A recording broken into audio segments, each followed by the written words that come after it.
Família Rothschild, sem dúvidas, um dos nomes mais icônicos dos últimos séculos e também dos mais misteriosos e poderosos. Uma das famílias mais ricas da história e também, talvez, a maior fonte de teorias conspiratórias. E com um grande fundo de verdade, a vasta e enigmática riqueza dos Rothschild persistiu por gerações e, como era de se esperar, tornou-se difícil distinguir o que é fato e o que é ficção. Neste vídeo, mostraremos os primeiros dias dessa famosa família judaica para ver como eles conseguiram construir uma das maiores fortunas da história, a partir de um período de antissemitismo desenfreado, e como eles literalmente criaram o sistema monetário moderno, a ponto de não se saber exatamente se ela se tornou o próprio sistema em si ou se o sistema absorveu a própria família. A história começa na Europa medieval. No século X, a maior parte da Europa estava sob o domínio do cristianismo. O poder político estava intimamente ligado à religião, o que tornava ser não cristão muito desfavorável. Por causa disso, talvez as maiores vítimas dessas circunstâncias fossem os judeus. Após a diáspora, sem terem um estado de origem ou próprio para se refugiarem, os judeus foram espalhados por toda a Europa e muitos deles se estabeleceram no Sacro Império Romano. Este vasto estado multiétnico continha as terras onde hoje está a Alemanha, e que, assim como no restante da Europa, sua população também não estava feliz em abrigar os judeus, que já eram vítimas de preconceito. Em muitas cidades, os judeus eram forçados a viverem em bairros específicos, o que hoje nós chamamos de guetos, e a cidade de Frankfurt não foi exceção. A partir de 1462, todos os judeus da cidade foram confinados em uma única rua estreita, do lado de fora dos muros da cidade. Essa rua ficou conhecida como Judengasse, ou Rua Judaica, e era composta por inúmeras casas bem apertadas, praticamente umas coladas nas outras. Os edifícios abrigavam famílias numerosas e não eram distinguidos por números, mas por símbolos. Um prédio poderia ser a casa do navio, por exemplo, enquanto outra poderia ser a casa da Pedra Dourada. O sinal em uma dessas casas era um escudo vermelho, ou Rothschild em alemão, e a família que vivia na casa tinha o mesmo sobrenome desde pelo menos 1528, quando se há o primeiro registro. Como a maioria das famílias judaicas da época, os Rothschild estavam envolvidos com finanças. O problema é que, como eles não podiam ser donos de terras de modo geral, eles podiam exercer apenas alguns poucos ofícios, como a realização de alguns serviços de reparos, comércio e aquele que eles ficariam mais famosos, o serviço financeiro. Primeiro, porque eles já eram historicamente bons neles, e segundo, porque praticamente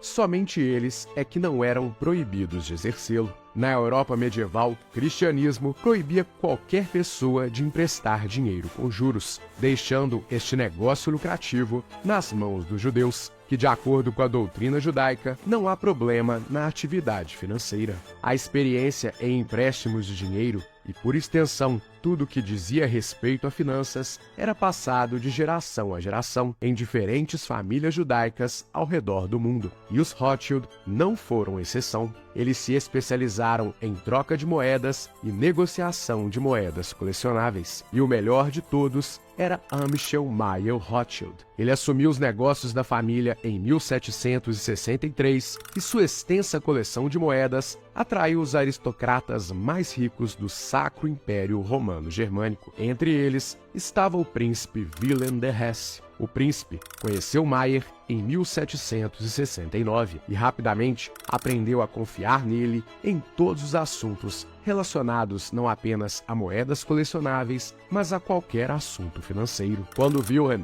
assumiu o poder como Wilhelm IX em 1785, ele contratou Meyer para gerenciar as finanças da coroa, como seu Hofjud, judeu da corte. Esse era um arranjo comum na Europa Central. A nobreza terceirizava suas finanças para os judeus em troca de proteção, dinheiro e, às vezes, até mesmo títulos nobres para os judeus. E como a atividade financeira era vista com desconfiança ou até como uma forma de desonra para os nobres, eles deixavam que os judeus fizessem o trabalho. E além de tomarem conta do dinheiro da coroa, os Rothschild também passaram a cuidar do dinheiro de outros nobres, de comerciantes e de todo aquele que queria manter ou multiplicar sua fortuna, fazendo do sobrenome uma espécie de sinônimo de operação bancária na Europa. E assim, a família se tornou uma das forças mais influentes na economia europeia, com muito dinheiro sob custódia e um sistema que lhes permitiu alavancarem o negócio bancário, de forma a também emprestarem dinheiro a juros para governos e empresários. De tal forma que alguns dizem que o próprio sistema bancário atual é fruto da engenharia financeira criada nessa época pela família.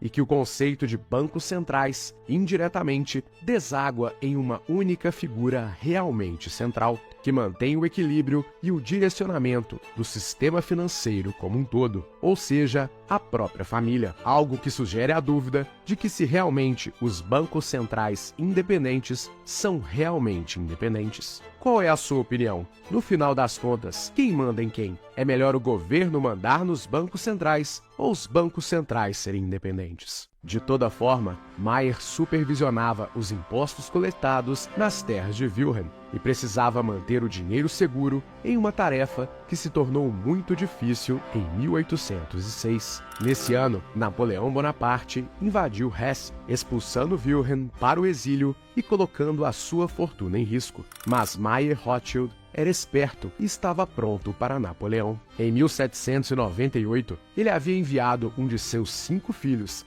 Nathan Rothschild, para Londres para iniciar um negócio de câmbio semelhante ao que eles já trabalhavam em sua terra natal. Uma estratégia que perdurou na família nos anos seguintes, em que os herdeiros Rothschild eram espalhados pelo mundo para perpetuarem o conhecimento e o poder da família, e uma tarefa que foi destinada aos 5 herdeiros de Mayer: Nathan, Salomon, James, Cole e Amschel. Com essa base estabelecida, Mayer não teve dificuldade em transferir a fortuna de Wilhelm para Londres, onde a emprestou para a coroa britânica. Em essência, Wilhelm estava financiando os britânicos para lutarem contra Napoleão, a fim de então restaurar o seu poder. Só que além de controlar as finanças do monarca, os Rothschild já tinham desenvolvido sua própria rede de comunicação, que contava até mesmo com pombos-correios que transmitiam mensagens de uma filial à outra. E esse sistema é dito por muitos como um grande diferencial na atividade financeira da família, especialmente pela capacidade e velocidade de se disseminar boatos no mercado europeu. Há relatos de que, com alguns dias de antecedência, os Rothschild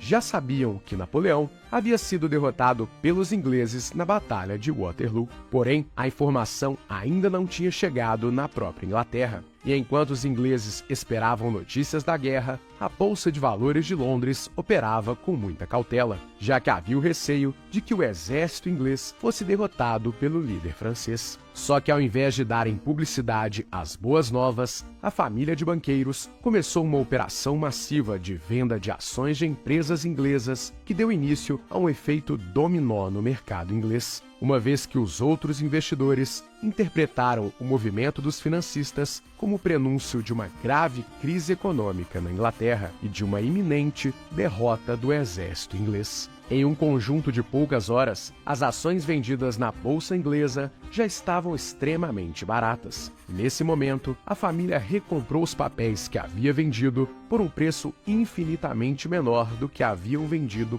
pouco tempo antes. E além disso, aumentaram as suas posições nas empresas. E quando enfim chegou a notícia da derrota de Napoleão, os Rothschild puderam tanto aumentar suas participações acionárias, como ainda venderam parte das ações que compraram a preços irrisórios com um enorme lucro, em um dos maiores casos de manipulação financeira da história. Mayer Rothschild morreu em 1812, deixando a fortuna de Wilhelm e o legado dos Rothschild na mão de Nathan, que permaneceu em Londres enquanto seu irmão mais velho assumiu o negócio original de Frankfurt. Enquanto isso, os 3 irmãos restantes se espalharam pela Europa, estabelecendo filiais em importantes capitais europeias. E apesar da distância, os irmãos aplicavam uma estratégia unificada, emprestavam seu dinheiro à aristocracia e aos governos locais, e também atuavam de forma conjunta na compra e venda de ações de empresas locais, o que aos poucos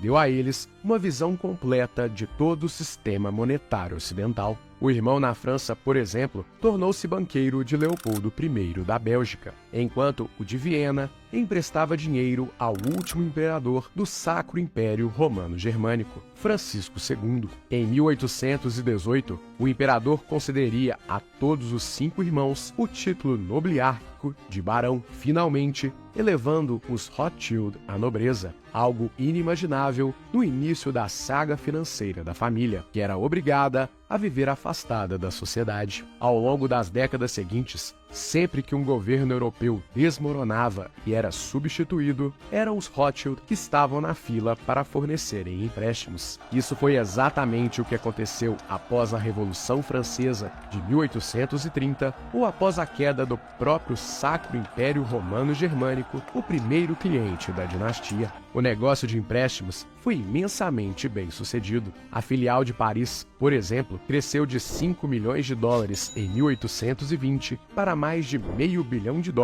em 1850. Em essência, as 5 famílias Rothschild na época forneciam o mesmo serviço que o Fundo Monetário Internacional fornece hoje. Estabilizavam as principais moedas e forneciam empréstimos aos governos, fazendo ambas as coisas com um grande lucro. Claro, ao longo do século XIX, as 5 ramificações dos Rothschild também fizeram muitos investimentos privados, além de empréstimos governamentais. Em 1868, parte da família comprou uma das propriedades vinícolas mais valiosas da França, que ainda faz parte do portfólio da família. Em 1875, adquiriram uma participação minoritária no Canal de Suez, no Egito, enquanto em 1883 financiaram o desenvolvimento do primeiro grande poço de petróleo no Velho Mundo, desafiando o monopólio de Rockefeller na América. Eles também se tornaram acionistas majoritários do monopólio de diamantes da De Beers e da Rio Tinto, uma das maiores empresas de mineração do mundo. Há também relatos de que os Rothschild financiaram bancos menores em países emergentes, como o Banco Mauá, do Barão de Mauá,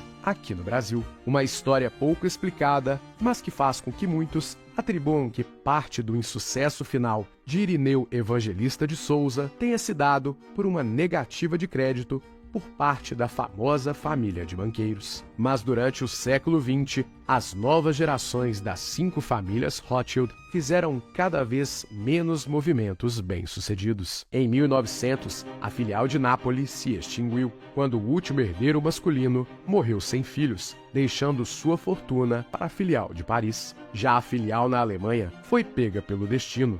Lá, os 2 herdeiros Rothschild tiveram 11 filhas e nenhum filho, dividindo a fortuna e desintegrando seu poder, uma vez que apenas os herdeiros homens que poderiam dar prosseguimento ao negócio da família, por uma regra explícita que é seguida até hoje. Ou seja, ainda que o dinheiro fosse transmitido, o poder, a atividade da família e até o sobrenome eram deixados para trás. Já a filial Rothschild na Áustria estava indo bem, até o país ser anexado pela Alemanha nacional-socialista. Quando a Alemanha anexou a Áustria em 1938, os Rothschild tiveram que vender sua operação bancária por uma fração de seu verdadeiro valor e ainda tiveram uma saída honrosa mediante o que aconteceu pouco tempo depois. A maioria deles escapou com os ativos líquidos que tinham, mas pelo menos um foi capturado ao sair e, de fato, foi libertado somente após pagar o maior resgate da história na época, $21 milhões. Na época, foi anunciado que o resgate levou à falência dos Rothschild austríacos, enquanto os alemães confiscaram todas as suas mansões, empresas e obras de arte. Alguns anos depois, exatamente a mesma coisa aconteceu com a filial em Paris. As coleções que a família Rothschild possuíam eram tão requintadas que as lideranças alemãs pessoalmente saquearam os locais e guardaram para si algumas das obras. Através dos inventários detalhados compilados pelos próprios alemães, sabemos que eles confiscaram um total de 5.003 objetos das coleções Rothschild, e a grande maioria nunca foi devolvida. Já os Rothschild franceses tiveram sorte em restaurar seus negócios após a guerra, mas então os socialistas franceses nacionalizaram seu banco em 1981. No final, apenas a ramificação inglesa sobreviveu ao século XX com sua fortuna intacta. Seu patriarca durante a segunda metade do século XX foi Sir Evelyn Rothschild, que se tornou conselheiro financeiro da Rainha Elizabeth. Ele se aposentou da liderança em 2003, passando o manto de patriarca para David Rothschild, membro da ramificação em Paris, que então fundiu ambas as ramificações em uma única unidade, através do banco Rothschild & Company. Dessa forma, ele garantiu o sigilo da fortuna da família, estabelecendo uma complexa rede de empresas fantasmas, começando na Suíça e terminando só Deus sabe onde. Mas no final das contas, enquanto a família bancária do século XIX pode ter sido uma das famílias mais ricas de seu tempo, hoje os Rothschild são uma sombra de sua antiga glória, ou pelo menos assim aparentam ser. De acordo com a lista dos bilionários da Forbes, a pessoa de sobrenome Rothschild mais bem posicionada é Jeff Rothschild, um homem que na verdade não tem nada a ver com a família bancária Rothschild. Ele não tem nenhum tipo de conexão sanguínea e apenas compartilha o famoso sobrenome. E os nomes que realmente são da família apresentam fortunas que não os colocam nem entre os 1000 homens mais ricos do mundo. Estatisticamente, 90% das famílias ricas perdem suas fortunas na terceira geração. Assim como na brincadeira, pai rico, filho nobre e neto pobre. O avô constrói, o pai mantém e o neto destrói. Mas brincadeiras à parte, no caso da família Rothschild, especula-se que a matemática tenha sido um componente essencial para que o dinheiro tenha sido disperso. Isso porque, como a família vem se multiplicando desde 1700, na mesma proporção, o denominador da divisão se torna cada vez maior, e com uma grande quantidade de herdeiros que não se dedicam efetivamente à atividade principal da família, como aconteceu inicialmente com os 5 filhos de Mayer Rothschild. Mas outro componente é importante devido à superexposição que tiveram no século XX, especialmente por serem a personalização da riqueza judaica e toda a raiva que atraíram nas mais diferentes nações mundo afora, a família também preferiu ficar extremamente discreta